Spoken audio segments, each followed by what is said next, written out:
আসসালামু আলাইকুম ওয়া রাহমাতুল্লাহি ওয়া বারাকাতুহু। ওয়া আলাইকুম আসসালাম ওয়া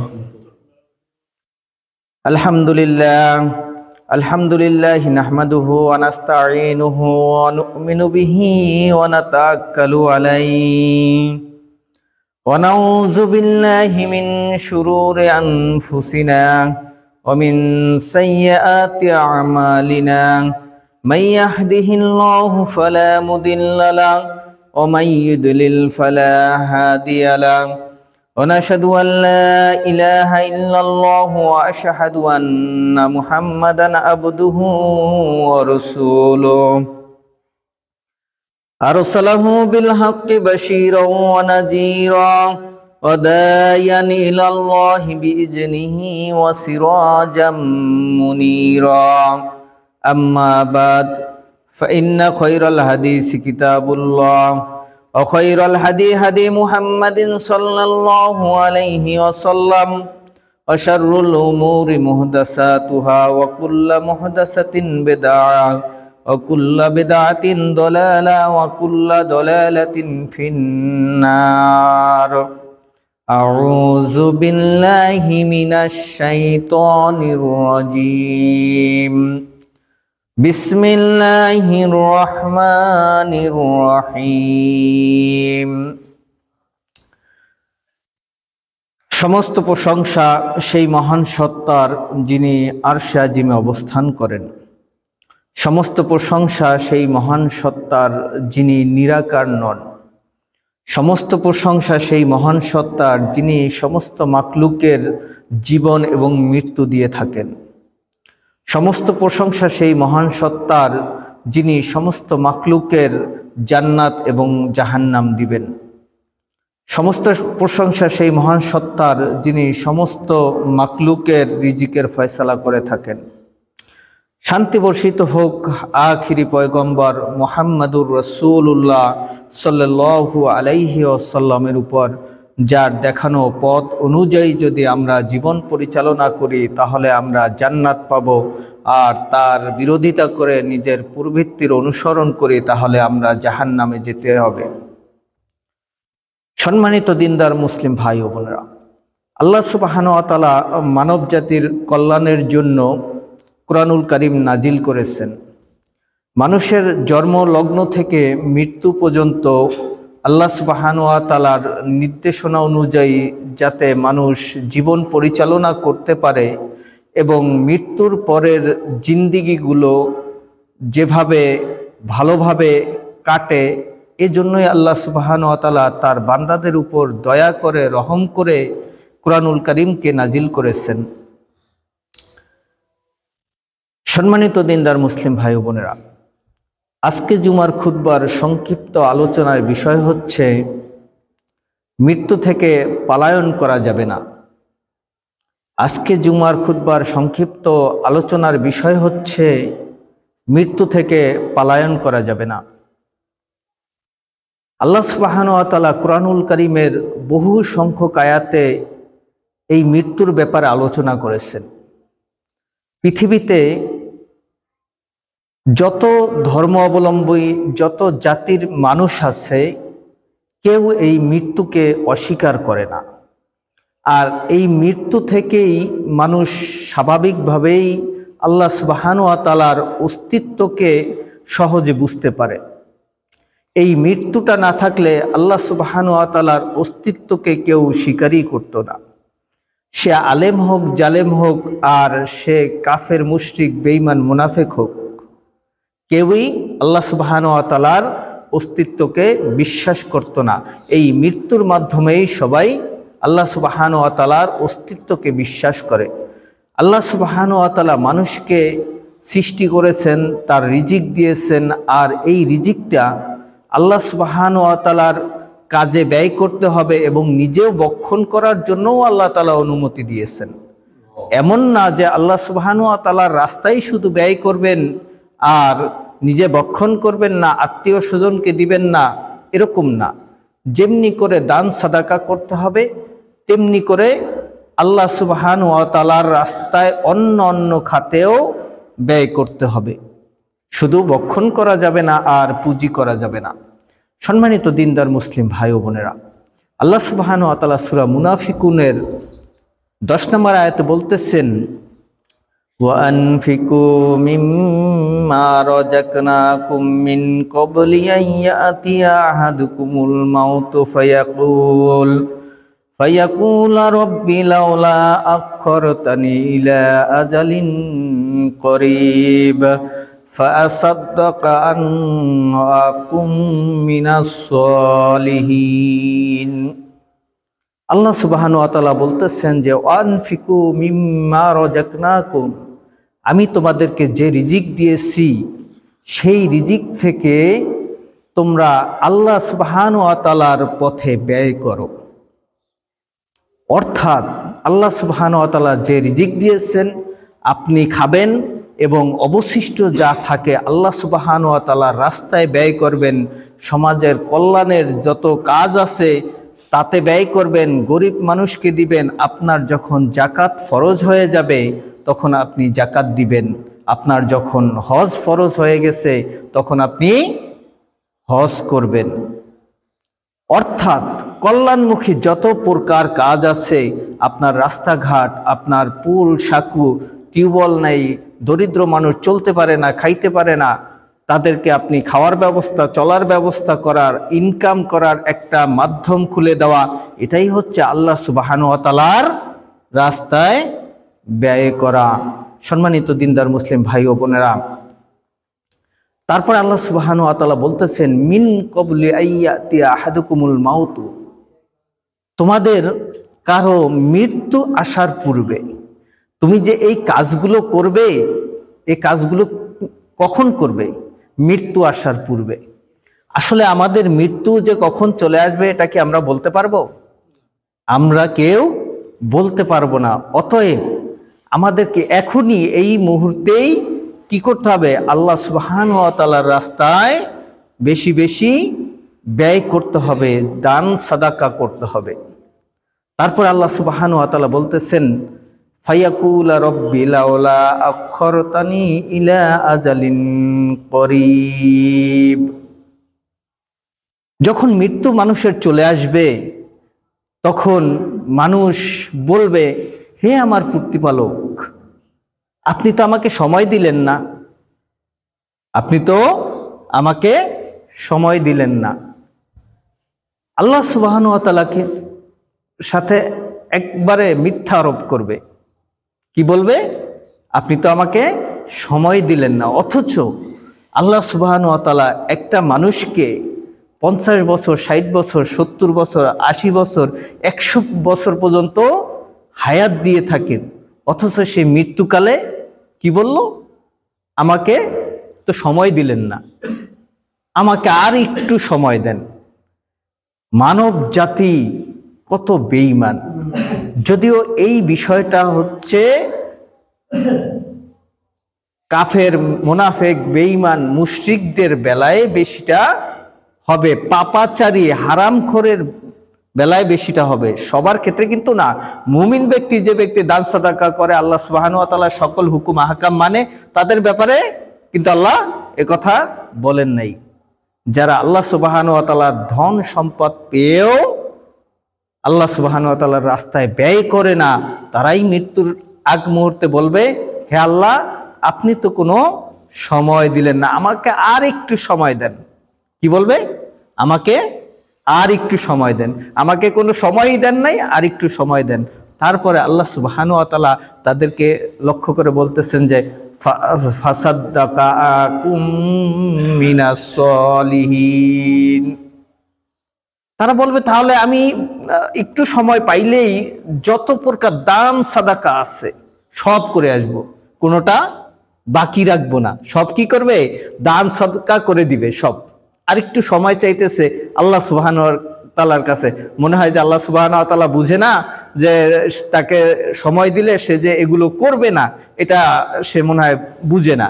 এইভাবে আল্লাহ সুবহানাহু ওয়া তাআলার সাথে একটা প্রতারণার ফাঁদ সে পেতেছে যে আমাকে আরেকটু সময় দেন। যেমন দুনিয়ায় দেখা যায় যে অনেক মানুষ ঋণগ্রস্ত হইলে বা সালিসি ব্যবস্থা হইলে, টাকা পয়সা কেউ পাইলে সালিসি ব্যবস্থার মাধ্যমে বলে যে আমাকে আরেকটু সময় দেন, আমি এই সময় পেলে এই টাকা পরিশোধ করে দেব। তারা তাই মনে করতেছে যে আমাকে আরেকটু সময় দিলে কি করব, দান সাদাকা করব আর সৎ লোকদের মধ্যে শামিল হব। আপনার যত প্রকার হুকুম আহকাম আছে সব মেনে তারপরে আসব, তখন আমার জানটা কবজ করিয়েন, তখন আমাকে মৃত্যু দিয়েন। এই কথাই সে বুঝাতে চাচ্ছে, অথচ মালাকুল মউতকে কেউ দেখে ফেললে তার আর সময় নেই। আল্লাহ সুবহানাহু ওয়া তাআলা সূরা মুনাফিকুনের 11 নম্বর আয়াতে বলতেছেন যে ওয়ালাই ইউআখিযুল্লাহু নাফসান, আল্লাহ সুবহানাহু ওয়া তাআলা কোনো ব্যক্তিকে কোনো রকম সময় দিবেন না, কোনো রকম কি করবেন না, সময় দিবেন না, অবকাশ দিবেন না, যখন তার নির্ধারিত সময় এসে যাবে। ইজা জাআ আজালুহা, যখন তার নির্দিষ্ট সময় কি হবে, এসে পড়বে। আপনি যতই কাকুতি মিনতি করেন আর আল্লাহকে ডাকেন আর আল্লাহকে বলেন যে আমাকে আরেকটু সময় দেন, আরেকটু সময় দেন, আমি দুনিয়ার যত প্রকার ভালো কাজ আছে সব করে আসব, আমার সম্পদ প্রয়োজনে সব আপনার রাস্তায় বিলাই দিয়ে আসব, আপনি আমাকে আরেকটু সময় দেন। কিন্তু আল্লাহ তাআলা কি করবেন না, সময় দিবেন না। অতএব আমাদেরকে জীবিত থাকতে, সময় থাকতে, সুস্থ থাকতে আল্লাহ সুবহানাহু ওয়া তাআলার রাস্তায় ব্যয় করতে হবে, আল্লাহ সুবহানাহু ওয়া তাআলার হুকুম আহকাম মানতে হবে এবং সৎ লোকদের মধ্যে শামিল হতে হবে। আমরা কি এগুলো করি? করি না। আমাদেরকে সময় দিয়েছেন আল্লাহ সুবহানাহু ওয়া তাআলা 60 বছর, 70 বছর, 80 বছর, কিন্তু এই সময় আমরা কি করি না, কাজে লাগাই না। সম্মানিত দিনদার মুসলিম ভাই ও বোনেরা, আমাদেরকে খুব খেয়াল করতে হবে, নিজের ব্যাপারে বুঝতে হবে যে আমার হায়াতে জিন্দেগিটা কতটুকু আছে। আসলে কি এরকম কেউ গ্যারান্টি দিতে পারবো যে আমার হায়াতে জিন্দেগি 1 দিন আছে, 2 দিন আছে, 5 দিন আছে, 1 বছর, 10 বছর, এরকম কেউ কি গ্যারান্টি দিতে পারবে? পারবে না। অতএব আমাদেরকে এখনই কি করতে হবে, শুধরাইতে হবে। এখনই আমাদেরকে কি করতে হবে, শুধরাইতে হবে। আল্লাহ সুবহানাহু ওয়া তাআলা সকল হুকুম আহকাম মেনে চলতে হবে, মৃত্যুর জন্য প্রস্তুতি নিতে হবে, যাতে আমাদের বলতে না হয় যে আল্লাহ আমাকে আরেকটু সময় দেন, এই কথা যেন বলতে না হয়। সম্মানিত দিনদার মুসলিম ভাই বোনেরা, আল্লাহ সুবহানাহু ওয়া তাআলা বলে দিয়েছেন যে মৃত্যু থেকে কেউই পলায়ন করতে পারবে না। যারাই পালাতে চাবে তারাই ব্যর্থ, কারণ মৃত্যু সবাইকে পাকড়াও করবেই। এই মৃত্যু থেকে পলায়ন করতে পারবেন। আল্লাহ সুবহানাহু ওয়া তাআলা সূরা জুমার 8 নম্বর আয়াতে বলতেছেন যে কুল ইন্নাল মাউতাল্লাযী তাফিররুনা মিনহু ফাইন্নাহু মুলাকীকুম সুম্মা তুরাদ্দুনা ইলা আলিমিল গায়বি ওয়াশ শাহাদাতি ফায়ুনাব্বিউকুম বিমা কুনতুম তা'মালুন। আল্লাহ সুবহানাহু ওয়া তাআলা বলতেছেন কুল ইন্নাল মাউতাল্লাযী তাফিররুনা মিনহু। আল্লাহ সুবহানাহু ওয়া তাআলা তার নবীকে লক্ষ্য করে বলতেছেন যে আপনি বলে দিন যে তোমরা যদি মৃত্যু থেকে পলায়ন করতে চাও তা তোমরা কখনো পারবে না, কখনো তোমরা পারবে না। আল্লাহ সুবহানাহু ওয়া তাআলা তোমাদেরকে এই মৃত্যু থেকে রেহাই দিবেন না। আর আল্লাহ সুবহানাহু ওয়া তাআলা জানেন তুমি কি ভালো কাজ করো, কি মন্দ কাজ করো। তোমার এই ভালো কাজেরও প্রতিদান তোমাকে দেওয়া হবে, আর এই খারাপ কাজের প্রতিদানও তোমাদেরকে দেওয়া হবে। তোমাদেরকে কোনো প্রকার অবকাশ দেওয়া হবে না এবং তার সামনে অবশ্যই তোমাদেরকে উপস্থিত করা হবে এবং তোমাদের যে সামনের পিছনে যাহা কিছু আছে আল্লাহ সুবহানাহু ওয়া তাআলা সবকিছু জানেন এবং দেখেন। তোমাদের সব কিছু তোমাদের সামনে স্পষ্ট করে দেওয়া হবে। সবকিছু কি করা হবে? স্পষ্ট করে দেওয়া হবে। আপনার গোপনীয় পাপ শিরিকি, বেদাতি, কুফুরি যত প্রকার পাপ আছে সবই আল্লাহ সুবহানাহু ওয়া তাআলার আয়াতের মধ্যে আল্লাহ সুবহানাহু ওয়া তাআলা দেখতেছেন। এগুলো আপনার সামনে কি করা হবে? জাহির করা হবে, আপনার সামনে এগুলোকে হাজির করা হবে। এজন্য আমাদের পাপ করার পূর্বে মুহূর্তে যদি আমরা মৃত্যুর কথা স্মরণ করি যে আমার মৃত্যুর পরে আল্লাহ সুবহানাহু ওয়া তাআলা আমাদেরকে এই পাপের জন্য যথাযথ শাস্তি দিবেন আর এই পাপ আমাদের সামনে উন্মুক্ত করে দিবেন, তাহলে আমাদের দ্বারা কি পাপ কাজগুলো সম্পাদন হবে না। সম্মানিত দিনদার মুসলিম ভাই ও বোনেরা, আমরা খুব খেয়াল করে এই বিষয়টা অনুধাবন করা উচিত। কারণ আল্লাহ তাআলা তো বলছেনই আমাদের মৃত্যুবরণ করতেই হবে, এর থেকে কেউই রেহাই পাবো না, আর এর থেকে কেউ পালায়নও করতে পারবো না।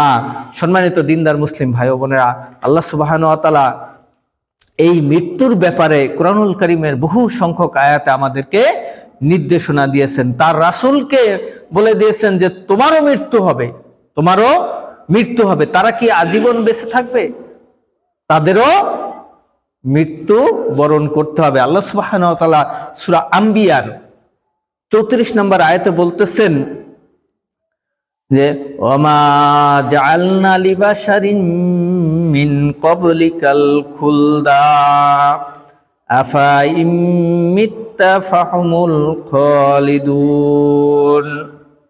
আল্লাহ সুবহানাহু ওয়া তাআলা বলতেছেন যে ওমা জাআলনা লিবাশারিন মিন ক্বাবলিকাল খুলদা, হে নবী আপনার পূর্বে কোনো মানুষকে আমি অনন্তকাল জীবন দেই নাই। আদম আলাইহিস সালাম 1000 বছর বাঁচছেন, তারপরে সিরিয়ালে 500 বছর, 700 বছর বা 100 বছর, 150 বছর, এখনো মানুষ 100 বছর, 120 বছর, 150 বছর পর্যন্ত বাঁচছে। কিন্তু আল্লাহ সুবহানাহু ওয়া তাআলা তার রাসূলকে বলতেছেন তোমার পূর্বে যত মানুষ বিগত হয়েছে কাউকে আমি অনন্ত জীবন দেইনি। কাউকে আল্লাহ সুবহানাহু ওয়া তাআলা অনন্ত জীবন কি করবেন না? দিবেন না। আল্লাহ সুবহানাহু ওয়া তাআলার ডাকে একদিন না একদিন সাড়া দিয়ে ওই মাটির নিচে যেতেই হবে, তাতে কোনো সন্দেহ নাই। সন্দেহ আছে কারো? সন্দেহ নাই। অতএব মৃত্যুর জন্য কি করতে হবে? প্রস্তুতি নিতে হবে। তারপর আল্লাহ সুবহানাহু ওয়া তাআলা বলতেছেন আফা ইমিত্তা ফাহুমুল খালিদুন।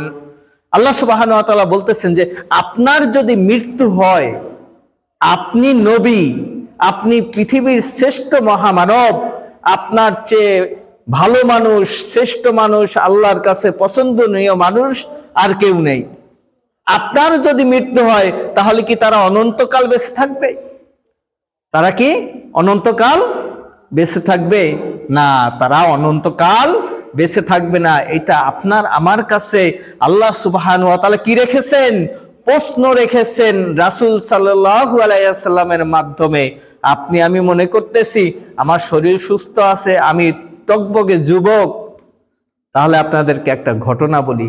আমার পাশে, আমি যে এলাকায় থাকি, পাশে এক ব্যক্তি ছুটি কাটানোর জন্য বাড়িতে গেছে।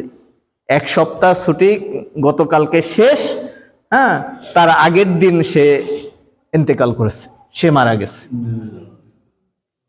তাহলে এই ব্যক্তি কি জানতো যে তার ওই স্থানেই মৃত্যু হবে? কখনো জানতো না। সে কখনো জানতো না। এই মন্ডল গার্মেন্টসের এই অফিসার লক্ষ টাকার উপরে বেতন পাইত। তাহলে তার এই অর্থ, বিত্ত, এই চাকরি বাকরি সব ফেলে রেখে তার কি চলে যেতে হয়েছে। আপনার আমারও কি করতে হবে? চলে যেতে হবে। আমরা কেউ এই দুনিয়ায় চিরস্থায়ী বসবাস করতে পারবো না। পারবো কিনা? এমন কেউ বলতে পারবে যে আমি এই দুনিয়ায় চিরস্থায়ী বসবাস করতে পারবো? আল্লাহ রাসূল সাল্লাল্লাহু আলাইহি সাল্লামকেই যখন মৃত্যুবরণ করতে হয়েছে, তাহলে আর কে বাকি থাকবে? সম্মানিত দিনদার মুসলিম ভাইরা, তারপর আল্লাহ সুবহানাহু ওয়া তাআলা বলতেছেন কুল্লু নাফসিন যায়িকাতুল মাউত। প্রত্যেক প্রাণীর মৃত্যুর স্বাদ আস্বাদন করতে হবে।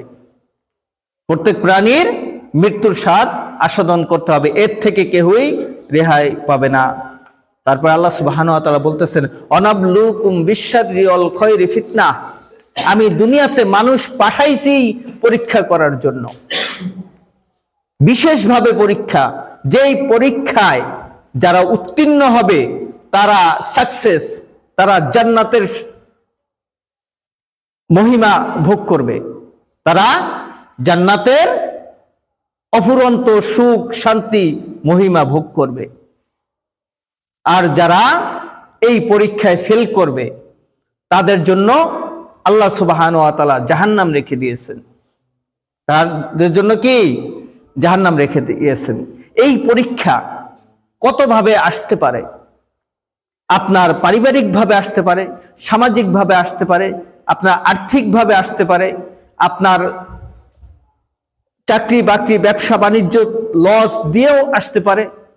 এই পরীক্ষায় আপনি যদি উত্তীর্ণ হন, সবর করতে পারেন, আল্লাহর উপর ধৈর্য ধারণ করতে পারেন, আল্লাহর উপর ভরসা করতে পারেন, তাহলে আপনি পরীক্ষায় পাশ করতে পারবেন। আর এটা শুধুমাত্র ঈমানদারদের জন্যই সম্ভব, এটা শুধুমাত্র ঈমানদারদের জন্যই সম্ভব। আর যারা ঈমান রাখবে না তারা এই পরীক্ষায় কখনো পাশ করতে পারবে না। তারপর আল্লাহ সুবহানাহু ওয়া তাআলা বলতেছেন ওয়া ইলাইনা তুরজাউন, আর আমার কাছেই তোমাদেরকে ফিরে আসতে হবে, আর আমার কাছেই তোমাদেরকে ফিরে আসতে হবে। আল্লাহ সুবহানাহু ওয়া তাআলার কাছে আমাদেরকে ফিরে যেতে হবে। এই দুনিয়ায় আল্লাহ সুবহানাহু ওয়া তাআলা কিছু সময়ের জন্য আমাদেরকে পরীক্ষার জন্য পাঠিয়েছেন।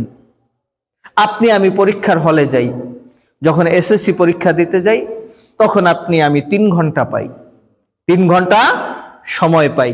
এই 3 ঘন্টার মধ্যে আপনার আমার সম্পূর্ণ স্বাধীনতা, সম্পূর্ণ স্বাধীনতা। আপনি আমি চাইলে ওই খাতায় লিখতেও পারি, আর না চাইলে আমি ওই খাতাগুলোকে পৃষ্ঠাগুলোকে একবারে সাদাও রেখে দিতে পারি। এখন আপনি আমি বলেন যে যদি আমরা এই খাতাগুলোকে সাদা রেখে দেই তাহলে কি আমাদেরকে এই পরীক্ষার শেষে যখন এই খাতাগুলো দেখা হবে এই খাতাগুলোয় কি কোনো মার্ক দিবে? যে এই খাতাগুলোকে পর্যবেক্ষণ করবে সে কি এই খাতাগুলোয় কোনো মার্ক দিবে? দিবে না। যদি এই খাতাগুলোয় মার্ক না দেয় তাহলে আপনি আমি কি হলাম? ফেল হয়ে গেলাম। আর এই ফেল হয়ে গেলে আপনাকে পরবর্তী ধাপে পরবর্তী ক্লাসে আর কি করতে দিবে না? উঠতে দিবে না, উঠতে দিবে না। তাহলে আল্লাহ সুবহানাহু ওয়া তাআলার এই পরীক্ষায় যদি আপনি আমি ফেল করি তাহলে আল্লাহ সুবহানাহু ওয়া তাআলা আপনাকে আপনার আমার যে ঠিকানা, আপনার আমার যে এই ক্লাসের পরের ক্লাস সেটা হচ্ছে জান্নাত। আপনার আমার এই ক্লাসের পরের ক্লাস কি? জান্নাত। এই ক্লাসে যদি আমরা পাশ করি তাহলে আমরা জান্নাতের ক্লাসে উঠতে পারবো। আর যদি আপনি আমি পাশ না করি তাহলে কি করব? আমাদেরকে ওই নিচের ক্লাসে নামিয়ে দিতে হবে। মুমিনদের জন্য ক্লাস হচ্ছে 3টা, একটা হচ্ছে দুনিয়ার জীবন, একটা হচ্ছে জান্নাত, আর একটা হচ্ছে জাহান্নাম। আপনি যদি পাশ করেন জান্নাতে, আর যদি ফেল করেন তাহলে জাহান্নামে যেতে হবে। সম্মানিত দিনদার মুসলিম ভাই ও বোনেরা, আল্লাহ সুবহানাহু ওয়া তাআলা আমাদেরকে মৃত্যুর ব্যাপারে সজাগ হওয়ার তৌফিক দান করেন। আমরা মৃত্যুকে যথাযথ বোঝার চেষ্টা করি, আমরা মৃত্যুকে নিয়ে গবেষণা করি।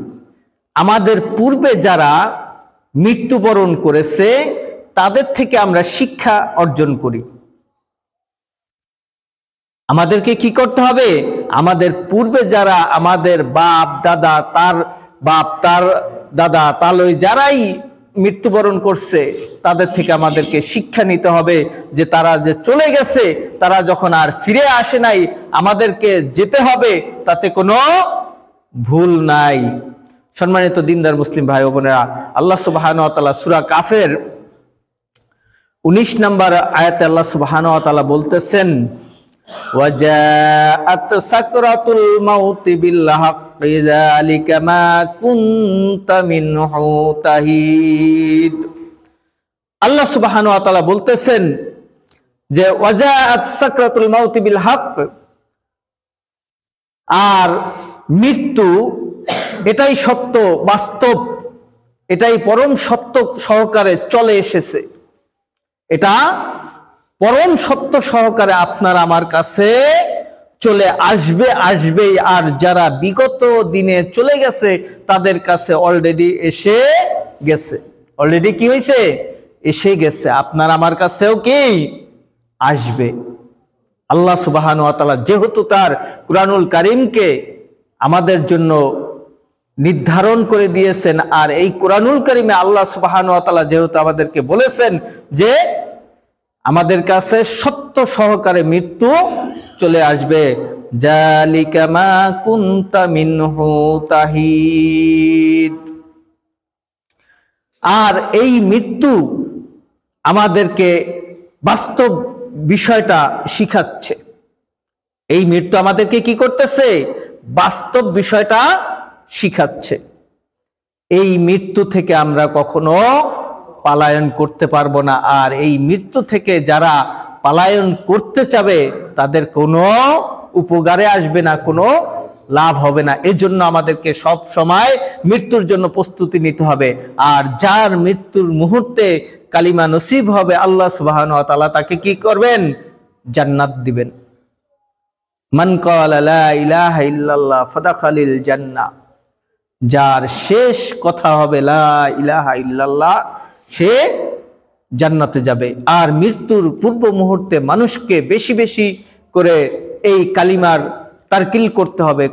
কোনো কোরআন তেলাওয়াত, কোনো সূরা কেরাত এগুলো না। আর তাকে বলবেন না যে আপনি বলেন লা ইলাহা ইল্লাল্লাহ, বলবেন না। তার সামনে আপনার লা ইলাহা ইল্লাল্লাহ বেশি বেশি বলতে হবে। লা ইলাহা ইল্লাল্লাহ বেশি বেশি বললে সে তার মুখ থেকে যদি শেষ কালিমাটা লা ইলাহা ইল্লাল্লাহ বলে ফেলে, আল্লাহ যদি তাকে বলার তৌফিক দান করে, সে দাখালাল জান্নাহ, সে জান্নাতে চলে গেছে, চলে যাবে। আর তাদের জন্যই এই বিষয়টা সম্ভব হবে যারা আল্লাহ সুবহানাহু ওয়া তাআলার হুকুম আহকাম মেনে চলবে আর আল্লাহ সুবহানাহু ওয়া তাআলার দ্বীনকে বোঝার চেষ্টা করবে। আল্লাহ সুবহানাহু ওয়া তাআলা আপনার যে দুনিয়ার যে আপনার কার্যক্রম, দুনিয়াতে যে আল্লাহ সুবহানাহু ওয়া তাআলা পাঠিয়েছেন, আপনি মানুষকে সৎ কাজে আদেশ দিবেন, অসৎ কাজে নিষেধ করবেন, এগুলো আপনার জন্য আল্লাহ সুবহানাহু ওয়া তাআলা নির্ধারিত কথা, আদেশ। আপনি মানুষকে সৎ কাজে আদেশ করবেন, অসৎ কাজে নিষেধ করবেন, নিজে বিনয়ী হবেন, মানুষের সাথে ভালো ব্যবহার করবেন, ভালো আচরণ করবেন। আপনার কথা কাজে যেন কেউ কোনোদিন কষ্ট পায় না পায়। আপনার থেকে আর্থিক যেন কোনো ক্ষতিগ্রস্ত কোনো ব্যক্তি না হয়। তখন আপনি যখন বিনয়ী হবেন, আল্লাহ সুবহানাহু ওয়া তাআলা সন্তুষ্টির উদ্দেশ্যে সব কিছু করতে প্রস্তুত হবেন, তখনই আল্লাহ আপনার উপর দয়া করবেন। আর আল্লাহ দয়া করলে আপনার মুখে শেষ মুহূর্তে আল্লাহ সুবহানাহু ওয়া তাআলা কালিমা ফুটাই দিবেন, আপনি কালিমা বলতে পারবেন। আল্লাহর দয়া ছাড়া, আল্লাহর রহমত ছাড়া কেউ কোনোদিন শেষ মুহূর্তে কালিমা বলতে পারবে না। লা ইলাহা ইল্লাল্লাহ এ কথা বলতে পারবে না আল্লাহর দয়া এবং রহমত ছাড়া। আর আল্লাহর দয়া এবং রহমত পাইতে হলে আল্লাহ সুবহানাহু ওয়া তাআলার হুকুম হাকাম মেনে চলতে হবে, সৎ কাজের আদেশ দিতে হবে, অসৎ কাজের নিষেধ করতে হবে। সুদ, ঘুষ, হারাম, যত প্রকার হারাম কাজ আছে, শিরকি, বেদাতি, কুফরি কাজ আছে, এগুলো থেকে আপনার কি করতে হবে? বিরত থাকতে হবে, এগুলো থেকে বেরিয়ে আসতে হবে। তাহলে আল্লাহ সুবহানাহু ওয়া তাআলা আপনার আমার উপর কি করবেন? দয়া করবেন। দেখেন একটা বিষয় একটু চিন্তা করেন। লোকমান আলাইহিস সালাম একজন মানুষ ছিলেন। এই মানুষের কথা আল্লাহ সুবহানাহু ওয়া তাআলা কুরআনুল কারীমে কোট করে দিয়েছেন এই সৎ কাজের আদেশ, অসৎ কাজের নিষেধের বিষয়। আল্লাহ তাআলা বলতেছেন সূরা লোকমানের যে ইয়া বুনাইয়া আকিমুস সালাতা, হে আমার আদরের সন্তান, হে আমার কলিজার টুকরা, আকিমুস সালাতা, তোমরা এই সালাত প্রতিষ্ঠা করো, সালাত কায়েম করো। আল্লাহ তাআলা এই লোকমান আলাইহিস সালামের কথাকে কি করছেন? কুরআনুল কারীমে কোট করে দিয়েছেন। কারণ এত পছন্দ হয়েছে আল্লাহ সুবহানাহু ওয়া তাআলার কাছে এই লোকমান আলাইহিস সালামের কথাটা। তারপরে বলতেছেন আমরুনা বিল মারুফি ওয়ান নাহি আনিল মুনকার, তুমি সৎ কাজে আদেশ দিবে এবং অসৎ কাজের নিষেধ করবে।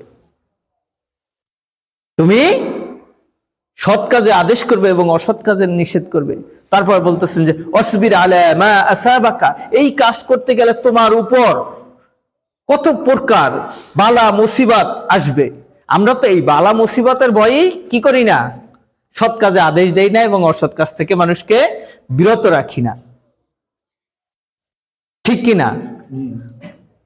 তারপরে তার সন্তানকে আরো শিখাচ্ছেন যে তাহলে এরপরে কি হবে, ইন্না যালিকা মিন আজমিল উমুর, তুমি যদি এই অবস্থায় টিকে থাকতে পারো, ধৈর্য ধারণ করতে পারো, তাহলে তুমি একজন বীর পুরুষের খেতাব পাবা, তুমি একজন ভালো শক্তিশালী মানুষের খেতাব আল্লাহ সুবহানাহু ওয়া তাআলার কাছে পাবা। তুমি যদি এই সৎ কাজের আদেশ এবং অসৎ কাজের নিষেধ করতে গিয়ে ক্ষতিগ্রস্ত হও, নির্যাতিত হও, নিপীড়িত হও, তাহলে আল্লাহ সুবহানাহু ওয়া তাআলার কাছে তুমি শক্তিশালী ভালো মানুষের একটা খেতাব পেয়ে যাবা। অতএব আমাদের সমাজে এই অসৎ কাজের ভুরি ভুরি প্রমাণ রয়েছে। আমরা এই অসৎ কাজ থেকে মানুষকে কি করি না, বাধা দেই না, আর এই সৎ কাজের আদেশ করি না। এটা কিন্তু আমাদের জন্য খুবই একটা খারাপ বিষয়। আল্লাহ সুবহানাহু ওয়া তাআলাকে সন্তুষ্ট করতে হইলে মৃত্যুর আগে যদি কালেমা মুখে উচ্চারণ করতে হয়, তাহলে এই কাজগুলো বেশি বেশি করতে হবে। যেখানেই অন্যায় দেখেন ঝাঁপাই পড়েন, হাত দিয়া না পারলে মুখ দিয়া করেন। আল্লাহ রাসূল বলেন নাই যে মান রাআ মুনকারান ফালিয়ুগাইয়িরু বিয়াদিহি ফাবিলাম ইয়াস্তাতি ফাবিলিসানিহি ফাবিলাম ইয়াস্তাতি ফাবিকলবিহি ওয়া যালিকা আদাফুল ঈমান। কোন অন্যায় কাজ দেখলে হাত দিয়ে ফিরাও, না পারলে মুখ দিয়ে ফিরাও, না পারলে অন্তরে পরিকল্পনা করো কিভাবে ফিরানো যায়। অন্তরে যে পরিকল্পনা করা, এইটা অনেক আলেম ওলামা বানাই ফেলাইছে যে মনে মনে ঘৃণা করো। এটা আবার কোত্থেকে আসলো? ঘৃণার কথা তো আল্লাহ রাসূল শিখান নাই। কখনো কোনোভাবে ঘৃণা ইসলামের ভিতরে নেই। ইসলামের ভিতরে আছে ভালোবাসা, মহব্বত, বুঝানো, ন্যায় ভিত্তিক কথা। এগুলো দিয়ে কি করতে হবে, তাকে ফিরিয়ে আনতে হবে। ঘৃণা করলে কোনো লাভ হবে না। ঘৃণা কোনো মুসলমানের জন্য যায় না। কোনো মুসলমান ঘৃণা করতে পারে না। সম্মানিত দিনদার মুসলিম ভাই বোনেরা, যদি আপনি অন্তরে পরিকল্পনাও না করেন, তাহলে আপনার মনে করতে হবে আমার ইমানই নেই। এটা হচ্ছে ইমানের সর্বনিম্ন স্তর। আপনি পরিকল্পনা করবেন যে এইখানে এই যে জুয়ার আড্ডা হইতেছে, এখানে মদের আড্ডা হইতেছে, এখানে ল্যাংটা মেটা চার দোকানে টেলিভিশনে নাচতেছে, এগুলা থেকে আপনি মানুষকে বিরত রাখার জন্য হাত দিয়ে না পারলে, মুখ দিয়ে না পারলে, অন্তরে পরিকল্পনা করতে হবে, তারে বুঝাতে হবে, হাতে ধরতে হবে, পায়ে ধরতে হবে। প্রয়োজনে আপনার জান্নাত কামাই করার জন্য আপনার নতজানু হতে হবে। আপনি প্রয়োজনে তার পা ধরেন। আপনার সন্তান সালাত আদায় করে না, আপনার সন্তান কথা শোনে না, আপনার সন্তান আল্লাহর হুকুম হাকাম মানে না, তাহলে তার আপনি হাতে ধরেন, পায়ে ধরেন, বুঝান, যেভাবে পারেন তাকে আল্লাহর দিকে নিয়ে আসেন। এটা আপনার জান্নাতে যাওয়ার একটা মাধ্যম। কারণ আল্লাহ তাআলা বলেছেন, ইয়া আইয়ুহান নাস, মানুষ, হে মানুষ সকল, তোমরা কি করো, আল্লাহ সুবহানাহু ওয়া তাআলার হুকুম আহকাম মেনে চলো। যদি আল্লাহ সুবহানাহু ওয়া তাআলার হুকুম আহকাম মেনে চলো, তাহলে তুমি জান্নাত পাবা, আর তোমার মৃত্যুর সময় মৃত্যুটা সহজ হবে। আর যদি আল্লাহ সুবহানাহু ওয়া তাআলার হুকুম আহকাম না মেনে নিজের প্রবৃত্তির অনুসরণ করে চলো, তাহলে তুমি জান্নাত পাবা না। আল্লাহ সুবহানাহু ওয়া তাআলা বলতেছেন সূরা আলে ইমরানের 104 নম্বর আয়াতে, ওয়ালতাকুম মিনকুম উম্মাতুন ইয়াদউনা ইলাল খায়রি ওয়া ইয়া'মুরুনা বিল মা'রুফি ওয়া ইয়ানহাউনা আনিল মুনকার। আল্লাহ সুবহানাহু ওয়া তাআলা বলতেছেন, তোমাদের মধ্যে এমন একটা জাতি থাকা উচিত, এমন একটা জাতি থাকা উচিত যারা সৎ কাজে আদেশ করবে এবং অসৎ কাজের নিষেধ করবে। এখন আমাদের গ্রামে এরকম একটা দল, এরকম একটা জাতি আপনি খুঁজে বের করতে পারবেন না? পারবেন না। যারা সব সময় ঐক্যবদ্ধ থেকে সৎ কাজে আদেশ করবে এবং অসৎ কাজের নিষেধ করবে। এরকম আছে আপনাদের গ্রামে? আছে আপনাদের এলাকায়? এরকম আছে যে একটা দল 5 জন 7 জন 10 জন? অথচ আল্লাহ তো বলতেছেন যে তোমাদের মধ্যে এমন একটা জাতি, এমন একটা দল থাকা উচিত যারা মানুষকে আল্লাহর দিকে, কল্যাণের দিকে ডাকবে, সৎ কাজে আদেশের জন্য মানুষকে বলবে, আর অসৎ কাজের নিষেধের জন্য বলবে। তারাও এই কাজগুলো করবে, এরকম আছে? অবশ্যই নাই। আপনারা থাকলে অবশ্য বলতেন যে আমাদের এখানে সংগঠনের মধ্যে 5-7 জন লোক আছে, আমরা সৎ কাজে আদেশ করি, অসৎ কাজের নিষেধ করি। অথচ আল্লাহ সুবহানাহু ওয়া তাআলা বলছেন যে ইনিল হুকমু ইল্লা লিল্লাহ, আল্লাহর জমিনে একমাত্র আইন চলবে আল্লাহর হুকুম চলবে। এই আল্লাহর হুকুম চলানোর জন্য, আল্লাহর আইন আল্লাহর জমিনে প্রতিষ্ঠা করার জন্য আপনি আমি কি করেছি? এরকম কোন প্রমাণ আছে? আপনি আমি বলতেছি যে আমি মরলেই, আমি সালাত আদায় করি, আমি মরলেই জান্নাতে চলে যাব। এত সহজ না। একটা মহিলা 4টা কাজ করলে সে জান্নাতে যে দরজা দিয়ে ইচ্ছা ওই দরজা দিয়ে চলে যাবে, কিন্তু একটা পুরুষের জান্নাতে যেতে হলে হাজারো কাজ করে যেতে হবে, আল্লাহর জমিনে আল্লাহর দ্বীন প্রতিষ্ঠার কাজ করতে হবে, আল্লাহর জমিনে আল্লাহর সালাত প্রতিষ্ঠার কাজ করতে হবে, আল্লাহর জমিনে অন্যায় রুখতে হবে, অন্যায় দূর করে ন্যায় প্রতিষ্ঠা করতে হবে, এবং আল্লাহর জমিনে যত প্রকার হারাম, শিরিক, বেদাত, কুফর আছে এগুলো উৎখাত করতে হবে। এগুলোর জন্য কয়দিন উদ্যোগ নিয়েছেন? বলতে পারবেন যে আমরা এগুলোর জন্য উদ্যোগ নিয়েছি? বলা বাহুল্য। আপনারা মনে করতেছেন যে খাবো দাবো আর ফুর্তি করব, আর মসজিদে যাব, সালাত আদায় করব, আমার জান্নাত রেডি। জান্নাত কি রাস্তায় পড়ে আছে? জাহান্নাম কামাই করতে 1 সেকেন্ড লাগে। আপনি 2জন মানুষের সামনে খালি বলেন যে আমি আল্লাহরে মানি না, আপনার নিশ্চিত আপনি জাহান্নামী। 10 সেকেন্ড লাগলো না আপনি জাহান্নামে পৌঁছে যাইতে। কিন্তু জান্নাতে যেতে হলে সাধনা করতে হবে, কারণ জান্নাত ঠুনকো জিনিস না। জান্নাত হলো এই সবচেয়ে যে ছোট জান্নাতটা, সেটা হলো এই পৃথিবীর চেয়ে 10 গুণ বড়। 10 গুণ বড়। ওই জান্নাতটা আপনি এমনি পেয়ে যাবেন, এমনি কিনে ফেলবেন। অতএব সমাজে যত প্রকার অসৎ কাজ আছে, আপনারা দলবদ্ধ হয়ে একটা সংগঠন করে এই অসৎ কাজগুলোরে দূর করতে হবে। নাফসি এখনই আপনি করতেছেন, আপনার দরজা খালি আপনি দিতেছেন। আর যে মানুষগুলো যে অন্যায়ের মধ্যে পতিত আছে, যারা অন্যায় করছে, যারা অন্যায় সহ্য করতেছে, যাদের উপর অন্যায় করা হচ্ছে, তাদের কি হবে? আপনি ক্ষমতাশালী আছেন, আপনি অর্থশীল আছেন, আপনি কেন এই বিষয়ে করেন না? বনি ইসরাইলের একটা কাহিনী বলি। এক বুজুর্গ খালি মসজিদে সালাত আদায় করতো, আল্লাহর খালি ইবাদত করত। তো এই বুজুর্গ মসজিদ থেকে কখনো বের হইতো না, অথচ তখনকার বনি ইসরায়েলরা এত পরিমাণ অন্যায় পাপাচারে লিপ্ত ছিল যা প্রকাশ করা যায় না। উনি কখনো বের হইয়া কাউকে বলে নাই যে তোমরা এই অন্যায় থেকে ফিরে আসো, এই কথা কাউকে কোনোদিন বলে নাই। তো আল্লাহ সুবহানাহু ওয়া তাআলা গজব নাজিল করবেন, তখন ফেরেশতারা বলল, আল্লাহ আপনার ওই বান্দা তো খুব পরহেজগার, আপনার গুণকীর্তন ছাড়া কিছুই করে না। তখন আল্লাহ বলল, ওকে সহ ধ্বংস করে দাও, সমাজে এত অন্যায়, অবিচার, শিরিক, বেদাত, কুফর চলছে, এই ব্যক্তি খালি মসজিদেই বসে ছিল, নাফসি করছে, কিন্তু এই সমাজ থেকে অন্যায়কে দূর করার জন্য চেষ্টা করে নাই, এই ব্যক্তিকে সহ ধ্বংস করে দাও। অতএব আপনার আমার জান্নাত পেতে হইলে, জান্নাত চাইতে হইলে কি করতে হবে? সমাজে অন্যায় অবিচার দূর করতে হবে, আল্লাহর জমিনে আল্লাহর আইন কায়েম করতে হবে।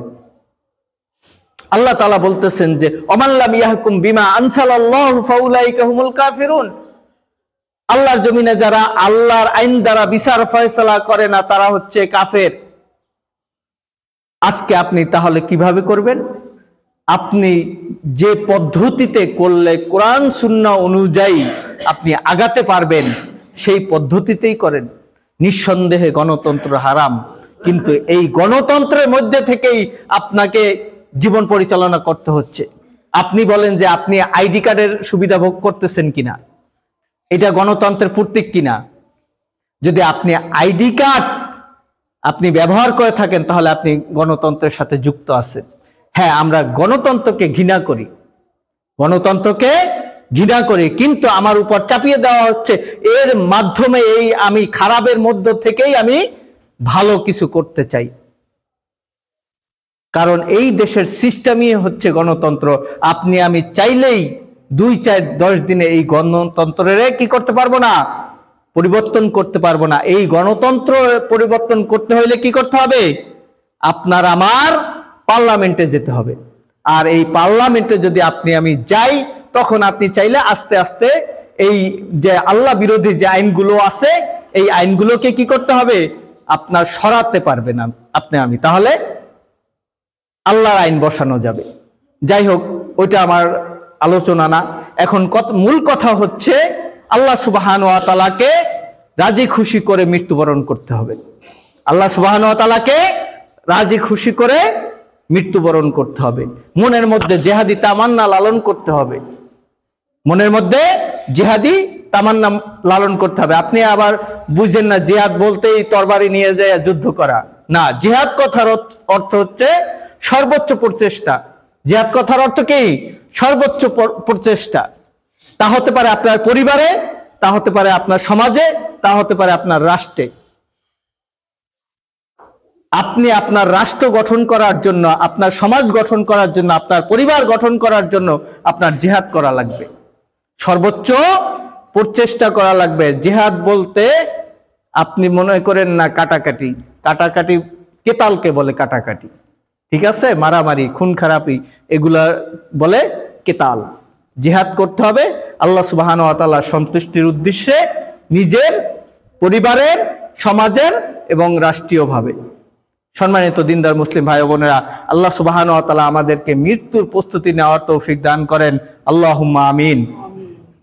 আল্লাহ সুবহানাহু ওয়া তাআলা আমাদেরকে হারাম থেকে বিরত থাকার তৌফিক দান করেন। সকলে বলে আল্লাহুম্মা আমিন।